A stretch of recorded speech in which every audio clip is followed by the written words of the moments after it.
You open this door with the key of reason. Beyond it is another dimension. A dimension of truth. A dimension of freedom. A dimension of joy. You're moving into the land of both the ideal and the real, of the possible and the actual. You've just crossed over into the Capitalist Corner. Where reason meets reality, welcome to the Capitalist Corner.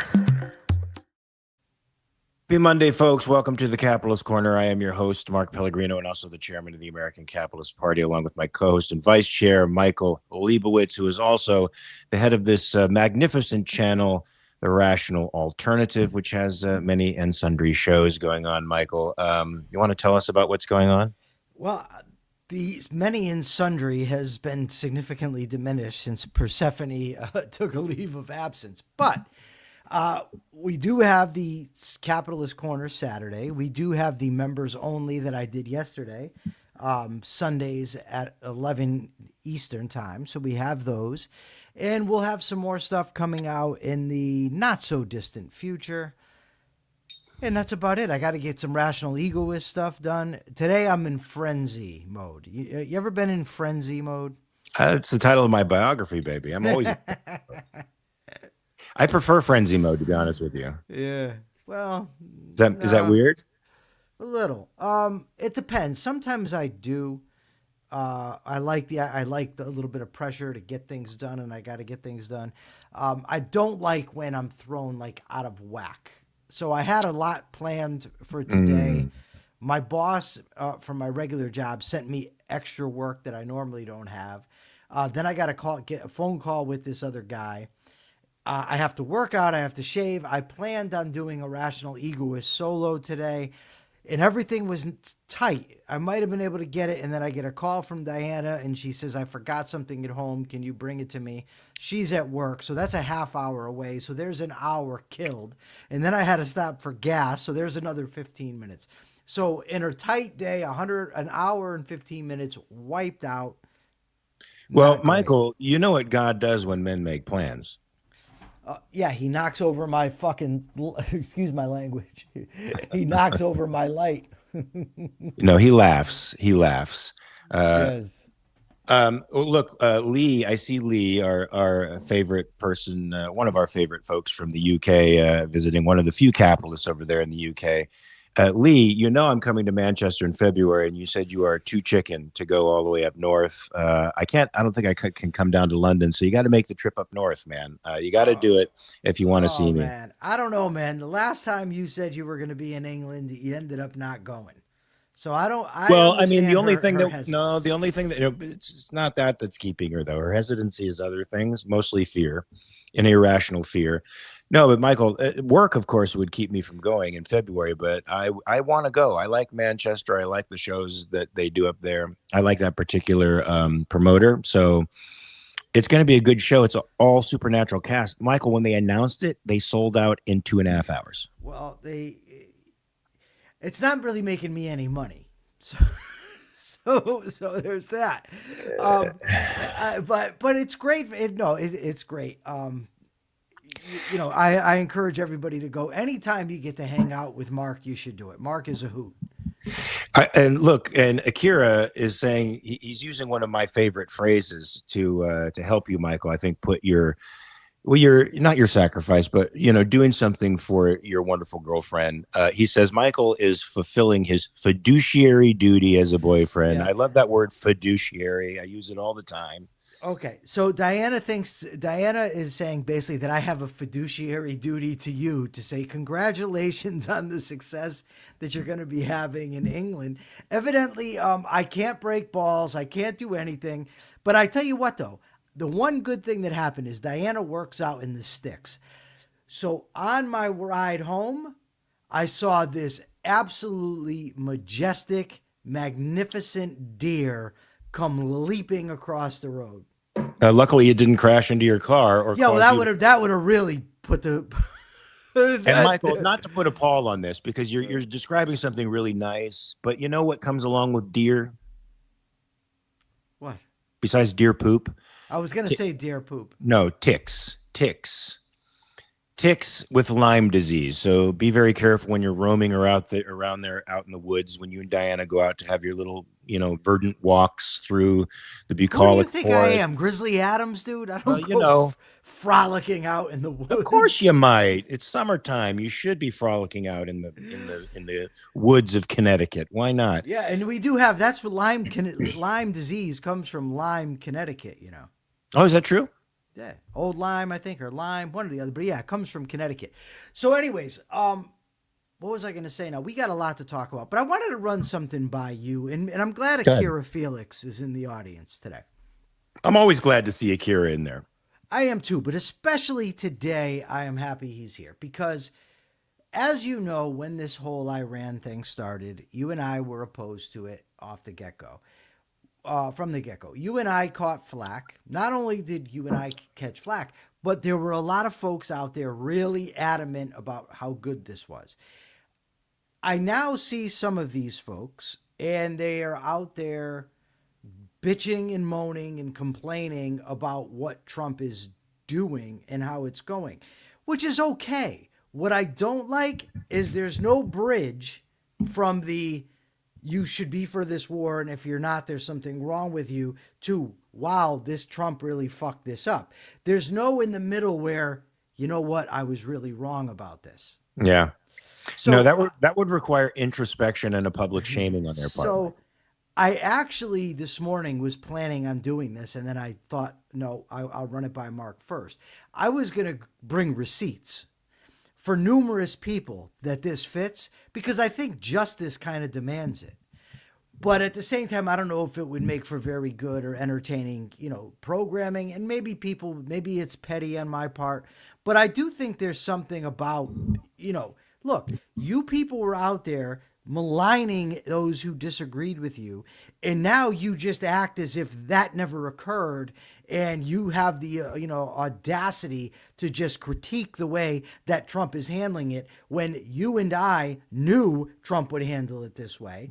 One of these guys, even after telling me that I'm a rationalist for upholding the Constitution because I support the rule of law, puts out a fucking thing about jury nullification, how jury nullification should be against the rules. It violates the rule of law. It substitutes their judgment for that of the legislature. So hold on. When citizen members of a jury nullify a law for an acquittal, that is horrible. That's a violation of the rule of law. When the president of the United States does it, it's okay, and anybody who opposes it is a rationalist. Unbelievable, Michael. That's funny. That's actually funny. I don't know. So I'm curious to the audience. Would you be interested in seeing a receipt show? Just let me know. Yeah. So we posed that question to everybody. You can comment on it if you want to see the receipts. I'd be sort of interested, Michael, but I'm a shit stirrer. I'm a bit of a shit stirrer. Well, and I like giving it back when people give it out and they think they're on top because your position is unpopular, but then your position actually wins the day and they can't admit it. I think a good slap in the mouth is worth it, but that's me. I'm a little weird that way. All right. I want to just read to you two texts just so we can give everybody a taste. From March 17th, 2026. This is Adam Mossoff. The New York Times, Washington Post, CNN, BBC, CBS, 60 Minutes, etc. all make it sound like the war against the Islamic regime of Iran is floundering at best or is a failure at worst. This is so wrong that I'm gobsmacked that the media has misled so many people. Here's the facts. As of this morning, U.S. and Israel have completely decapitated the Islamic regime. Its navy sits on the bottom of the sea with over 100 ships sunk. It is no longer able to fire more than 1 or 2 ballistic missiles per day, and soon it will be 0. The Basiji thugs who slaughtered thousands of innocent Iranians 2 months ago are themselves being wiped out and are running away at the faintest sound of a drone. These are hilarious videos. Islamic regime foreign diplomats are requesting asylum in multiple countries. There are reports of regime troops refusing to show up for duty in Iran.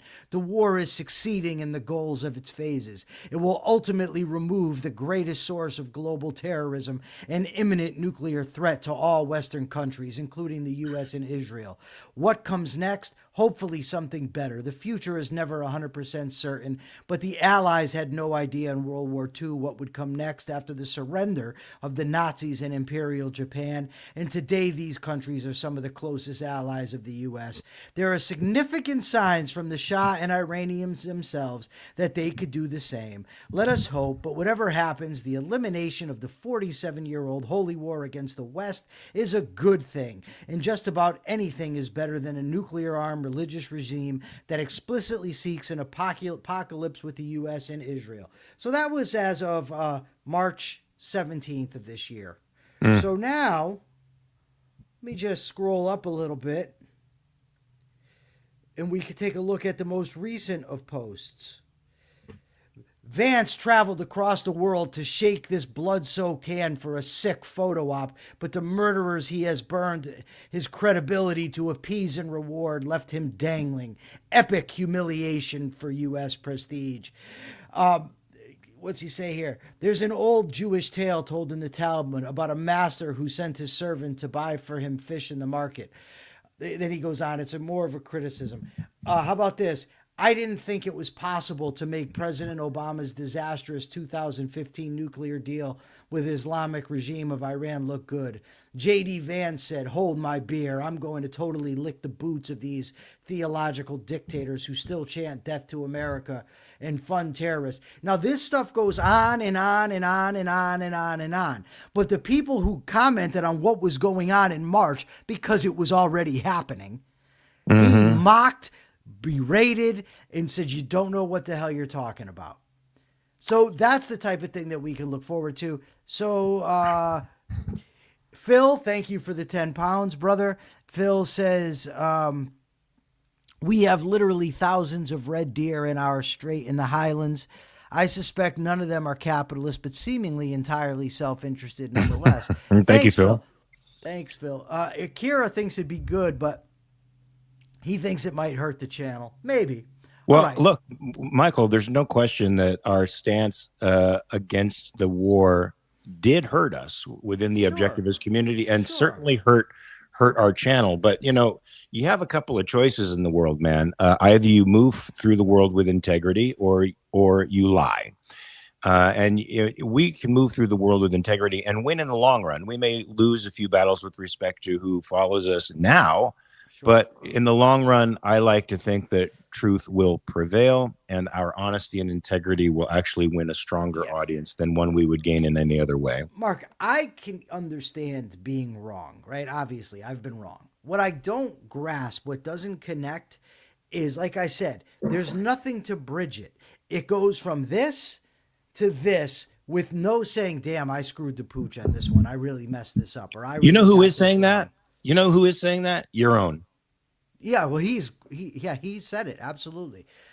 Absolutely. Showing incredible intellectual honesty and incredible integrity, by the way.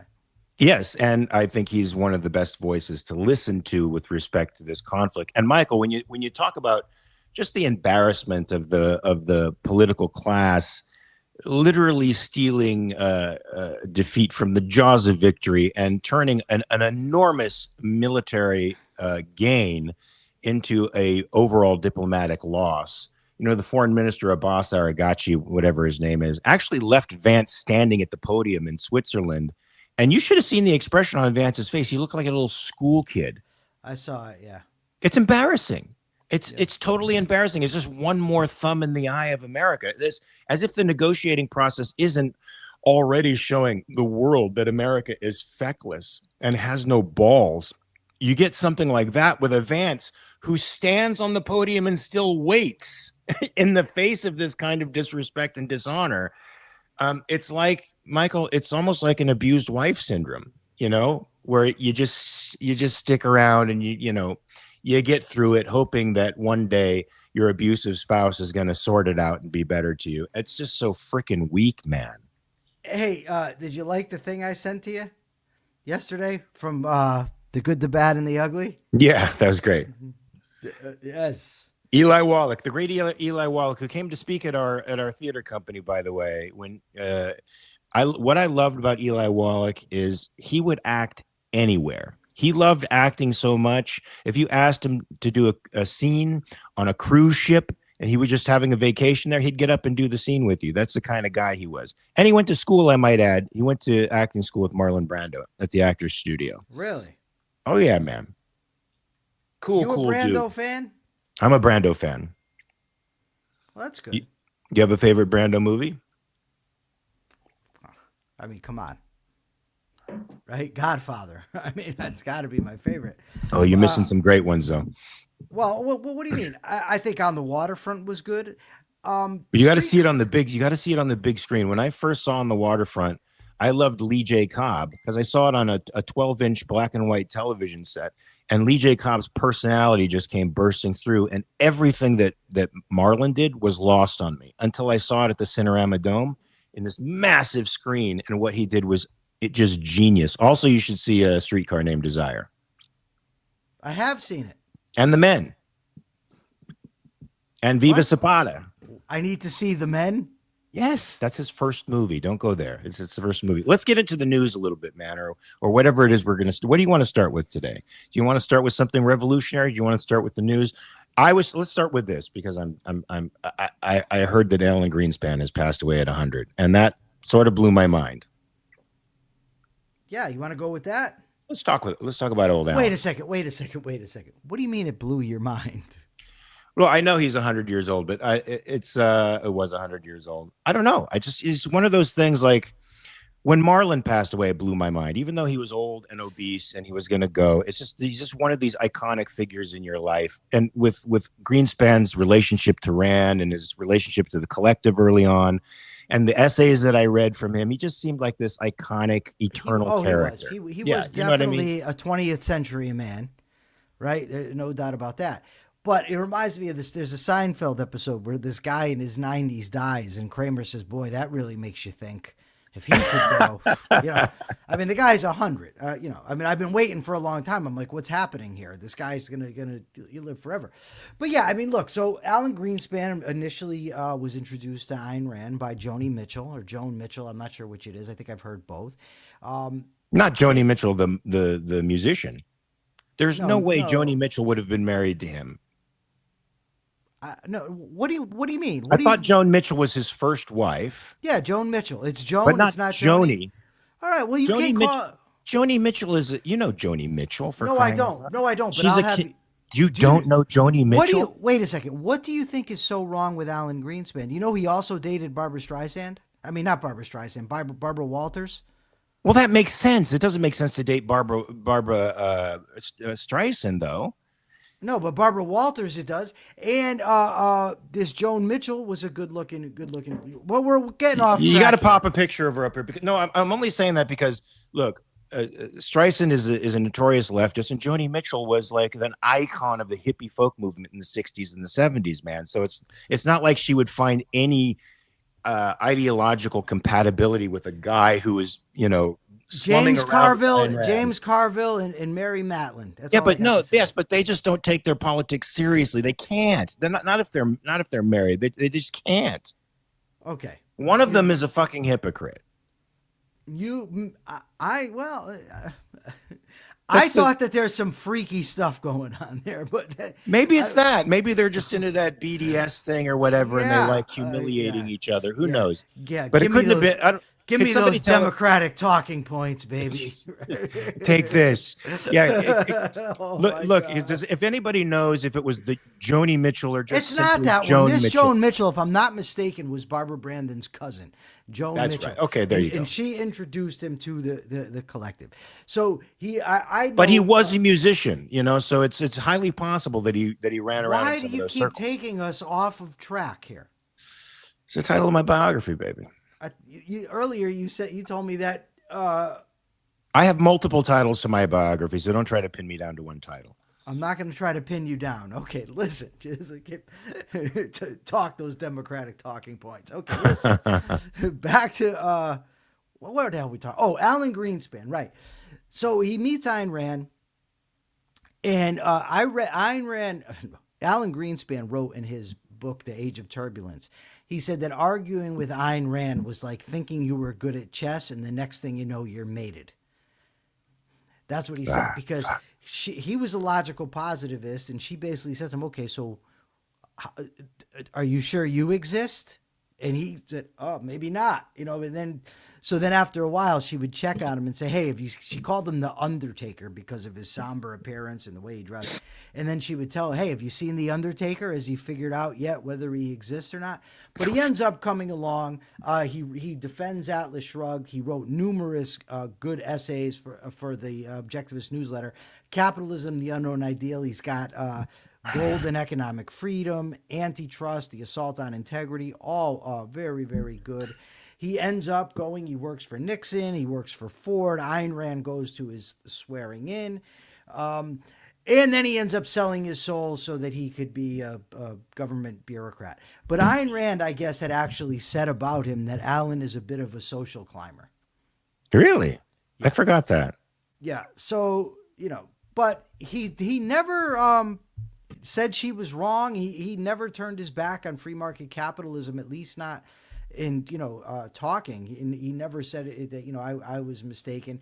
The only thing I'm aware of with which he ended up disagreeing with Ayn Rand on was taxation. He thought that you had to have taxation because people have free will. And some will be free riders. Jim says that it was a red letter day when he announced that he existed. The collective had a good laugh. Michael, it's surprising how many radical skeptics are out there who will claim they don't exist, truth doesn't exist, but they will argue for hours on social media for some form of objective truth, that their perspective is objectively true. It's hilarious. I love Jim Valiant. Okay, good. I'm glad you do. So do I. He's a good guy. All right. So is that all we're going to say about Mr. Greenspan? He did write a great article on the gold standard, and I think that article should be posted for every MMT advocate out there that's now saturating social media, Michael, with this idea that money's just a chit. It's just a debt. It's a computation. It's a keystroke, and we don't have to worry about debt anymore. I think this should be shared too. And you know what? I know this dude. No joke. I know a guy who's got like 200 and something thousand followers on X that can that can share this. But the problem with that, Michael, and it's 400,000 something followers. The problem with that, Michael, is that most of the fan base for Supernatural, which I think mostly makes up that fan base, are not political, and they don't give a fuck about the gold standard. Okay, so what if you had? What if you got 10% that are interested in politics one way or another? Okay, that's a good 40 that's grand. 40,000 people. So let's say at 40,000, let's say 20,000 of those read it. Let's say 1,000 of them are converted. All right. Okay, I'll take it. It's piecemeal, but that's the way we got to work now. If you share it, I'll share your share. Akira Felix, congratulations. He's a new member. What took YouTube. Akira Felix so long? I don't know. Maybe he was on vacation. All right. I don't want to know the answer to that, Akira. It's okay. You don't have to answer that, but only answer it if it's interesting. Yeah. So what?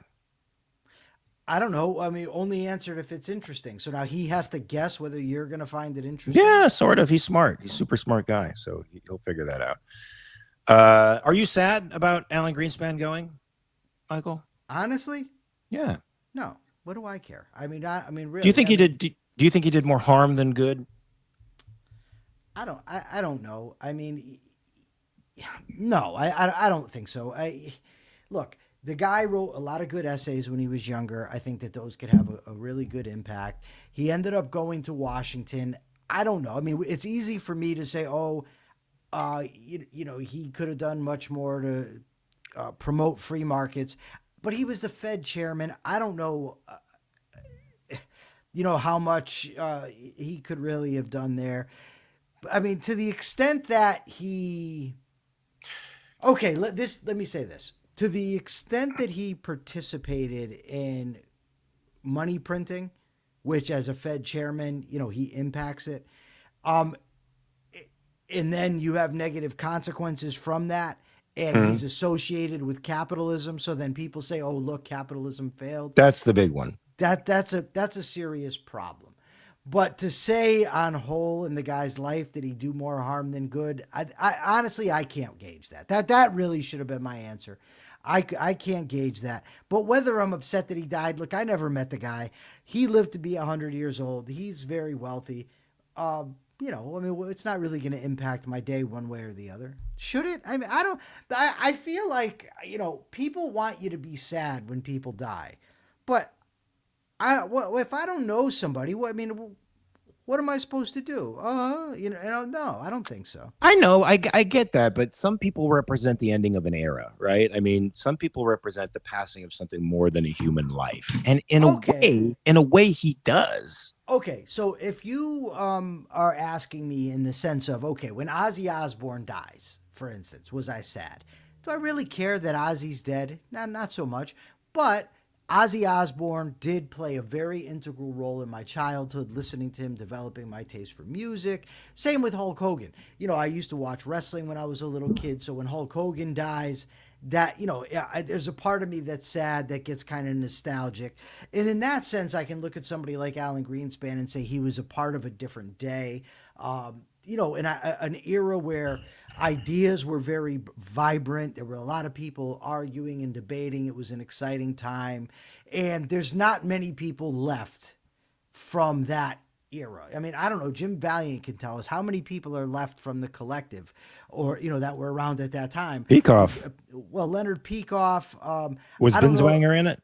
Well, he came. I don't know if he was part of the collective, but he did come pretty early over there. And George Reisman is still living, but these guys are old now, Yeah. So when they pass, it is sad in that sense that the era is gone, and I can get a little nostalgic. But personally, because Alan Greenspan died, no. Are you broken up? No, I mean it is hitting me a certain way, and I'm trying to sort out loud here, right on the airwaves, Michael, why it is just disturbing me a little bit. It could be. Look, before you go on, I know where we're going. Before you bust my balls, say this. Please don't say. Why? It. Because I know what you're going to say. I'm an actor. That's not what I was going to say. You were. I feel very deeply. No. You don't know me as well as you think. Look, it could be that yesterday was the 9-month anniversary of Frankie's passing, and I'm just I have an undercurrent of mourning going on in me, even though, I still have, like you, that baseline of happy. I still, I'm purposeful. There's still underneath that sense of missing, this very important person in my life. And that could be bleeding into the Greenspan thing, right? So maybe that's it. You see, I'm still trying to sort it out. Leonard and the Blumenthal are the last of the original collective. I didn't even, Alan Blumenthal is still living. I didn't even know that. Wow. So yeah, see, and when that goes, Michael, that's the death of for objectivists, at least, a fairly significant time in the development of objectivism. I mean, that was where it all happened, Didn't Thatcher like Greenspan, but not in the same way Friedman? I don't know. Yeah, I don't know either. It's possibly true. People generally thought Greenspan was a capitalist because that's what all of his writing suggested he was. I don't know that he ran the Federal Reserve in that way, though. So, Michael, let's talk about data centers, because we got about 11,800 of them around the world right now, and these things are extremely controversial. As AI is picking up steam and becoming the revolution of the future, the information and production revolution of the future, it needs data centers to operate them. And these data centers are interesting phenomenon, Michael, because they require a lot of water to cool them. So a lot of natural resources, and fresh water is 1% of the water on this planet. So it's extremely scarce. And so a lot of environmentalists, of course, they get their panties in a wad about any technological advance, and they try to stop it. But they definitely have their panties in a wad about this. What does that even mean? I mean, I've their said panties that in a too. wad. Yeah, well, why is that even when your same? Panties? Let's say your panties are in a wad, Michael. If your underwear crawls up your ass, it's not comfortable, right? Nobody wants that. No, nobody wants it. So nobody wants their panties in a wad, because that means it's crammed up there and it's not comfortable. I always wonder how women wear thongs. That looks so uncomfortable to me. I'm not even going to go there, man. Doesn't it? Be honest. It does not look uncomfortable. That looks comfortable to you? No, I have a different experience of looking at it, Michael, than No, I'm saying wearing it, not looking at it. I'm Michael, not uncomfortable. I suggest you try one on and see for yourself. No way. Let's talk about data centers, man. Let's get off the thongs for a second. Let's get off the thongs. You brought up the panties, not me. Let the record reflect. Jim says Greenspan was knighted. So, That's right, he was. Okay, so as I'm reading this stuff this morning about these data centers, first of all, I found out that most of the people that oppose them, they're not even going to be in their communities or in their neighborhoods. Now, by and large, I think that the environmental movement is like you said, it's a joke. I don't take them very seriously. I am for progress. I am for the future.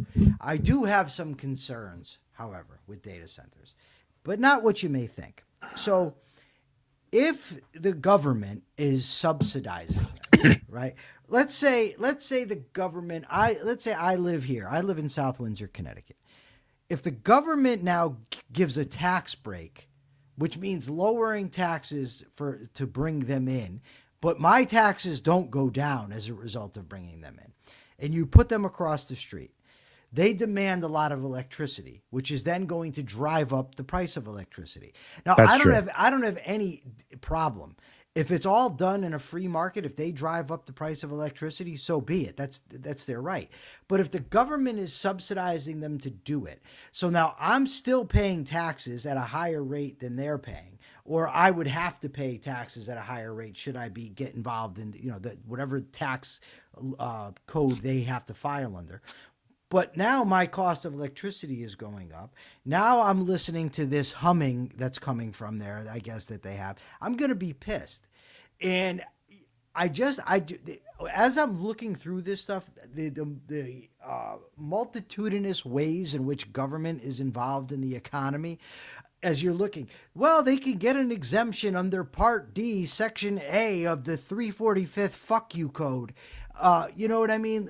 There's all kinds of ways in which the government's involved that I do not like. Yeah.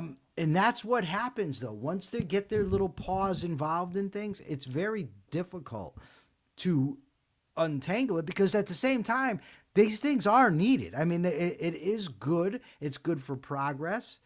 I just wish the government would get the hell out of it. Get the hell out of so many things. That's true. That's true. I'll take that move and raise you one, Michael. So they not only will subsidize these data centers to come into a area near you that will drain power from you, create some kind of scarcity, and then drive up the prices. They will also force you to use renewable energy. That's what will be powering the grid. So the grid is essentially not very productive, and so that will further drive up prices.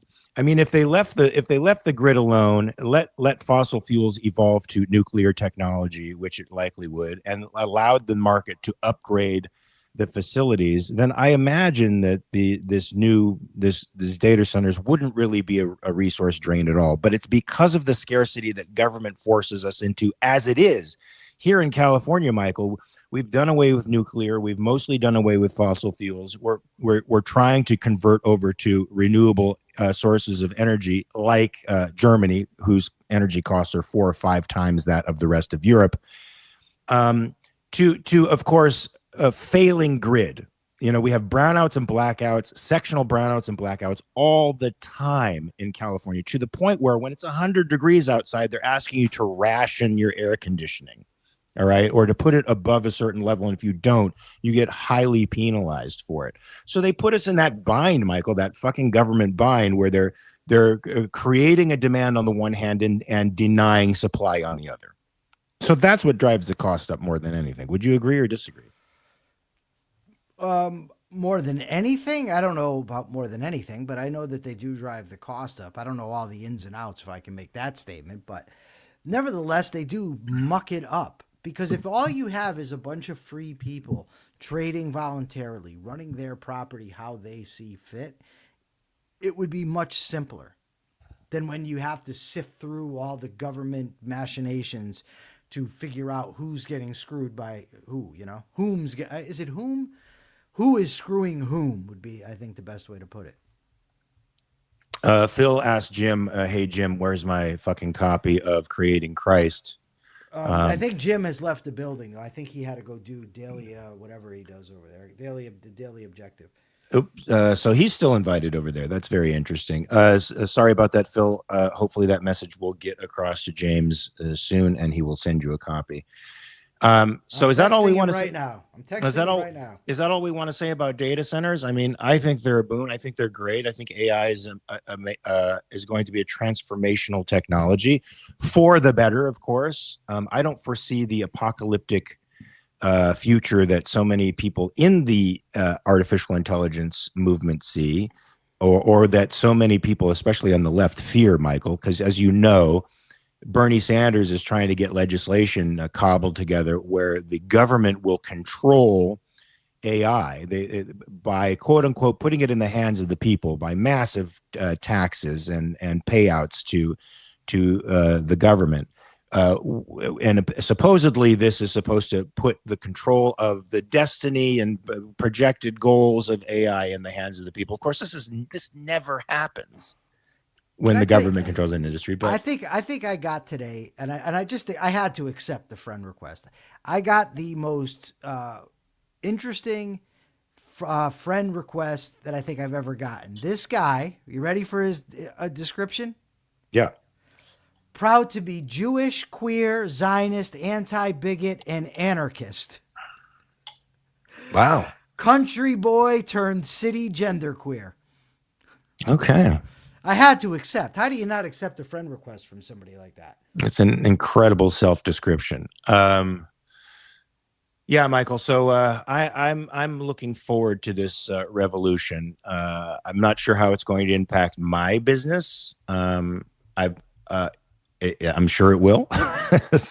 We're being encouraged by many actors out there to own our own images, to copyright them so that they cannot be used, and so that we have legal recourse if they are used without our permission. So, but that particular hiccup, nonetheless, I am very into this. Phil, are you guys persona non grata from TDO? Oh yeah, I think that's possible. I know Michael might be. I don't know about. Oh, me. Michael definitely is. Michael had about enough of that shit, and let it be known. Yeah, Michael is very clearly persona non grata. I may be, by association with Michael and by my lack of apology for siding with Michael on this, and for my deliberately saying you guys should apologize to Michael. So it could be that I may be persona non grata as well. I hope to go on the show and say a little something, of course, about our position with respect to the way things are going. Hey, look, as always in these situations, I'm happy to debate anybody from over there on any occasion, in any format. Look, God, are we persona non grata? We did not take the first shot in the disagreement. We were not the first to be rude. Let me put it that way. A bunch of things transpired in the meantime, and then I had a fucking enough of it. You know what I mean? And so I went gangster on. I made not gangster. I shouldn't say it. You didn't go gangster. I made a foul comment on Facebook.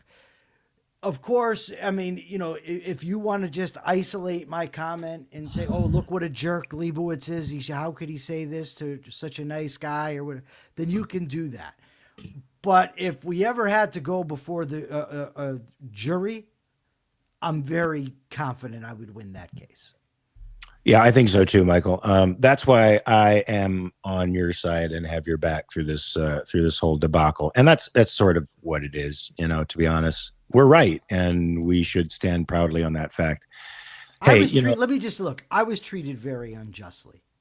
I'm not like wanting to whine about it or anything, but that's the truth.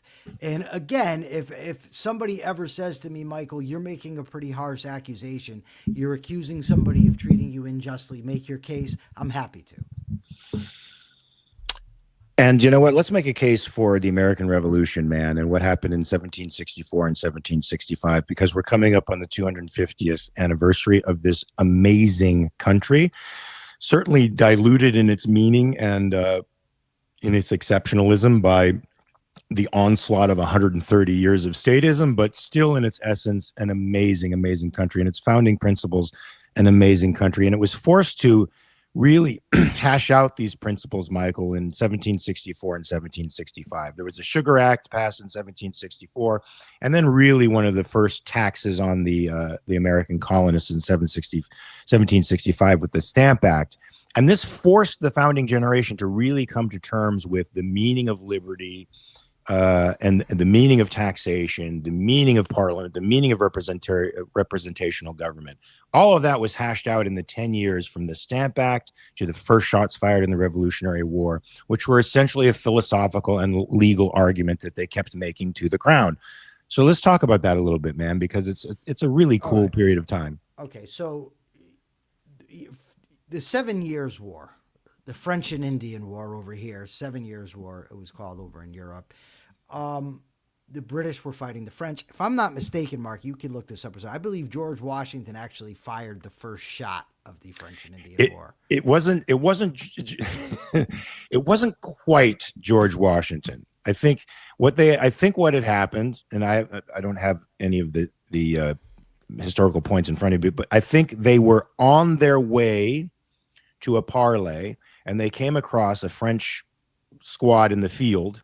And when Washington was negotiating with the general or head of that particular squad, his Indian scout took his tomahawk and cleaved the guy's head in two right in front of them. And that sort of was the beginning of the French and Indian War.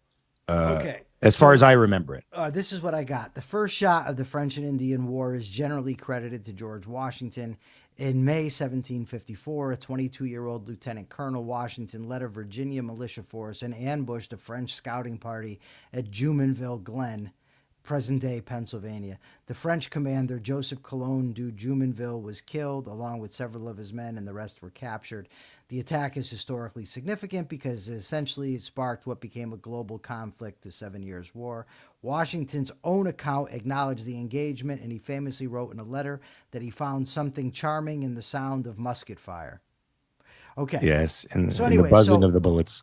Yeah. So anyways, so they basically, you had this French-Indian War. The British were bleeding. They needed money. Now, so they put a tax on stamps. I think playing cards. Things that anything that had paper had paper on it required the stamp. Right. So the colonists now had, they paid, trade taxes, based tariffs in essence, right? Import, export duties, whatever, and that's what they were used to. Now, there'd been a history, in British law that if you didn't have representatives, you didn't pay taxes.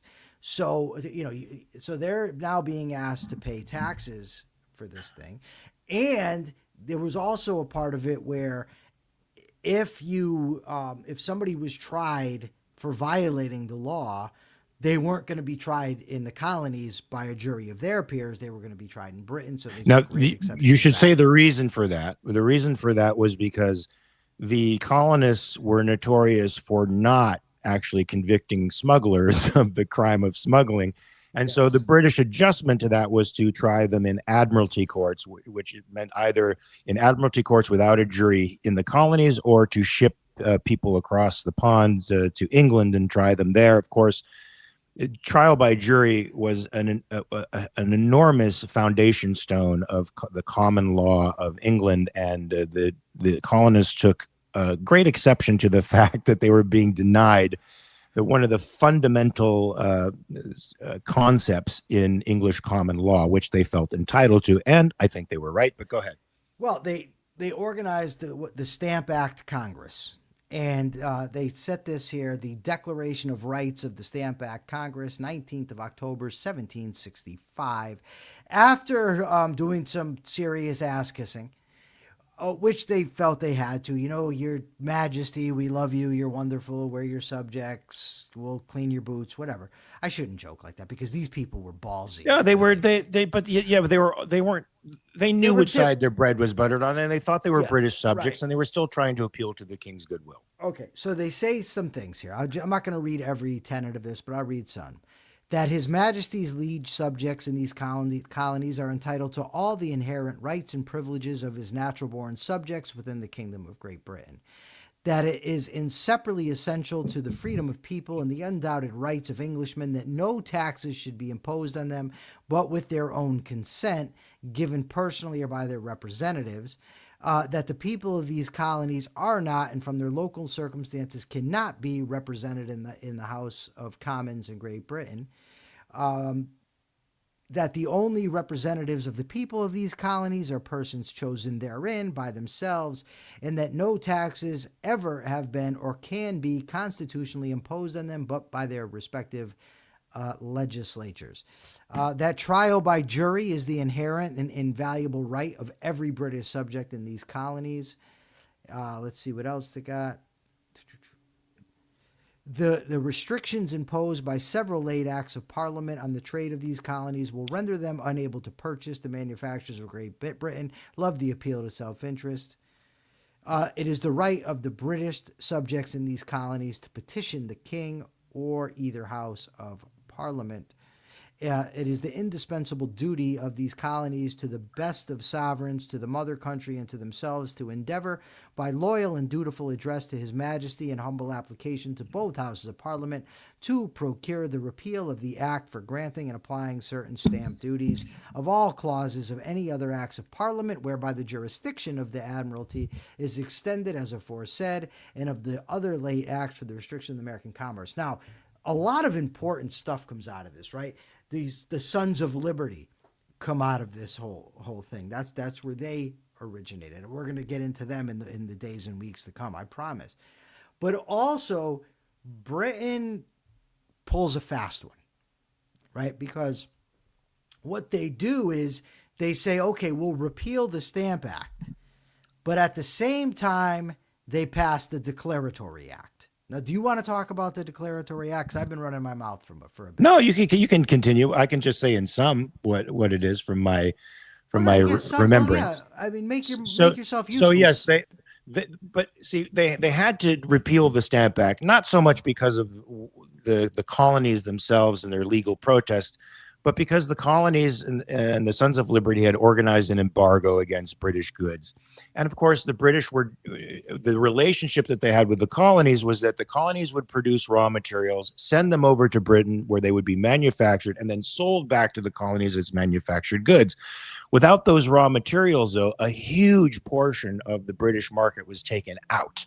And so the embargo worked amazingly well to pressure merchants into going to Parliament and saying, please get rid of this because we're going to die if you don't.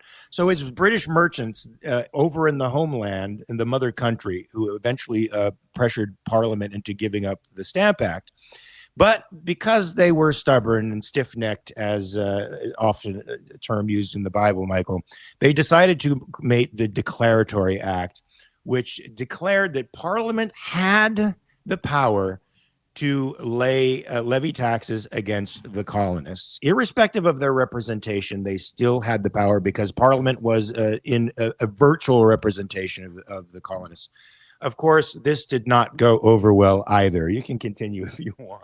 Well, yeah, so this lays the groundwork ultimately for the Townshend Acts, for the Intolerable Acts, ultimately for what comes with the Declaration of Independence, the Revolutionary War, and America. And as I said, we're going to get into that in the coming weeks and months. I think tomorrow we'll do the Townshend Acts, maybe also the Intolerable Acts, depending on how much stuff we got going on tomorrow. But I think that it's important that we do this, Mark. I really enjoy this. Just bring into the audience the significant events that led to the founding of this great country that we live in. Yeah, what makes the revolution so amazing, Michael, and so different from so many other types of civil war within countries is how it was hammered out philosophically and legally for a decade before any shots were fired. Now, normally there's a civil uprising because, you know, the oppressed just become so overwhelmed that they simply can't take it anymore. There's no real intellectual grounding in the movement. As the French Revolution was a sort of example, they tried to import some Lockean principles, but those got overwhelmed by Rousseauian principles and radical democracy and the desire to create this utopian society that just swept across all of Europe. But America was hammering out these philosophical principles for a decade. These men were thinking about representational government.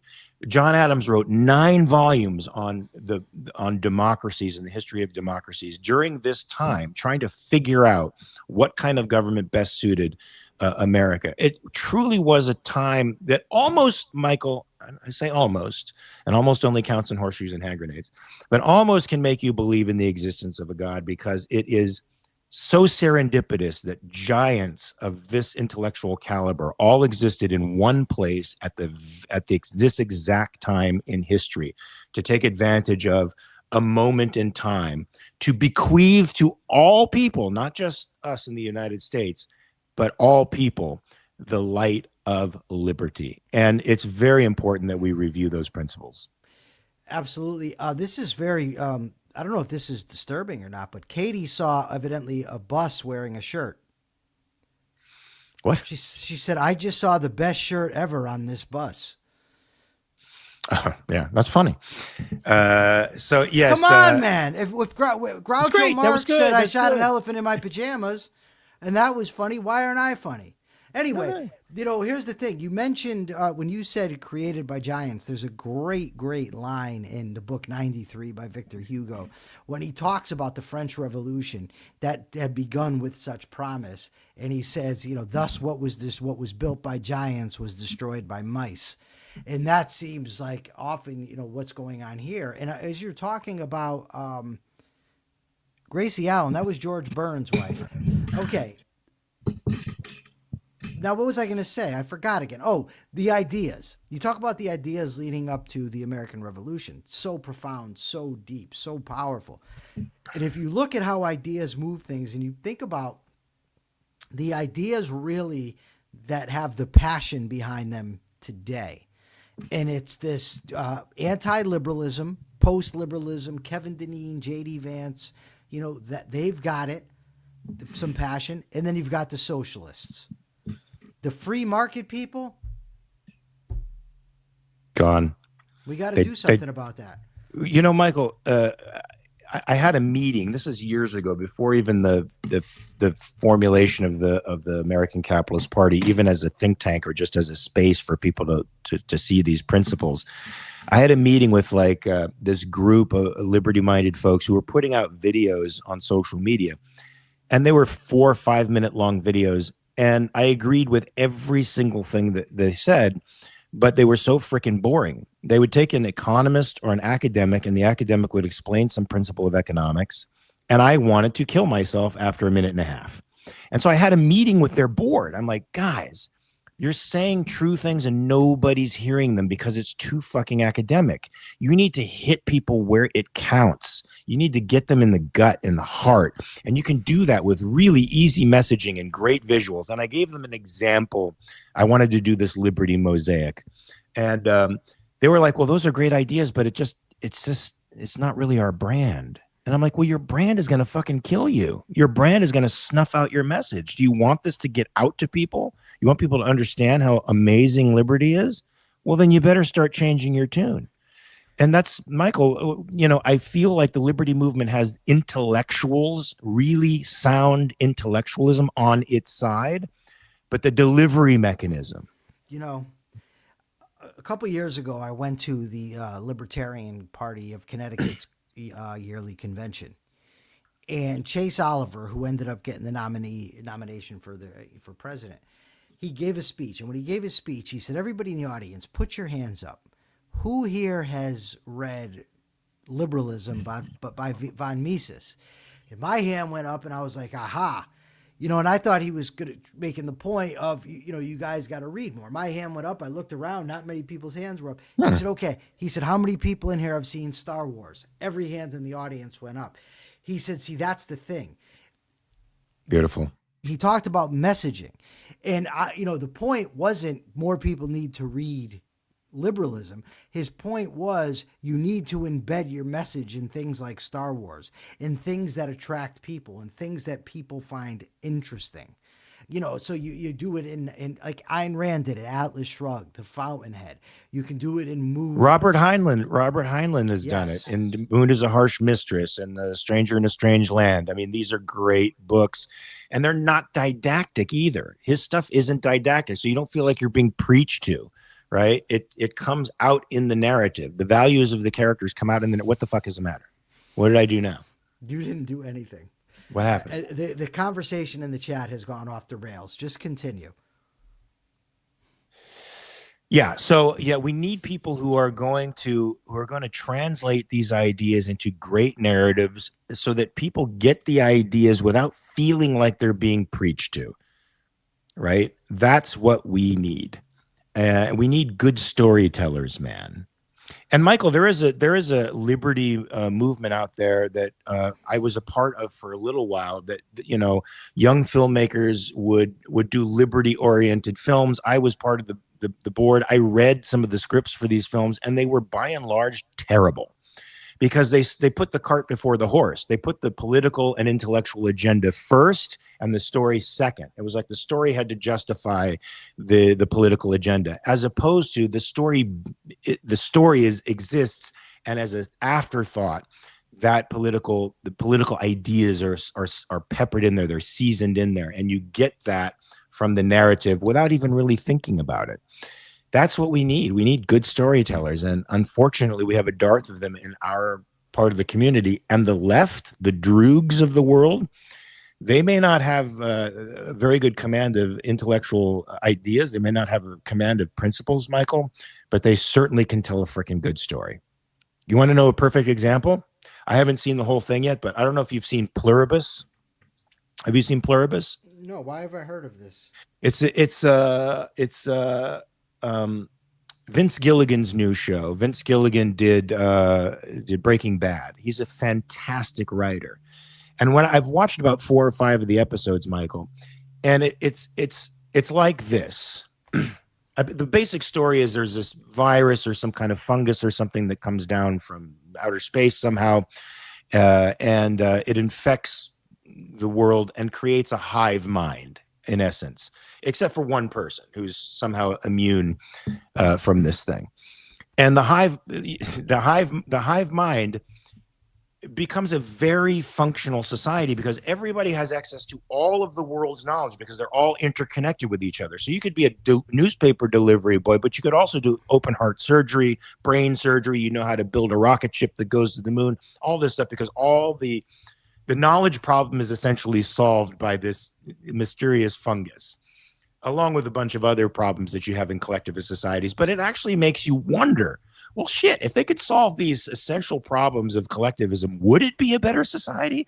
And is it, in fact, a better society that these people seem to be happy, even though they don't necessarily seem to have full autonomy? Because the individualist in it, the one person not infected by this fungus, is very unpleasant. She's just not a decent person.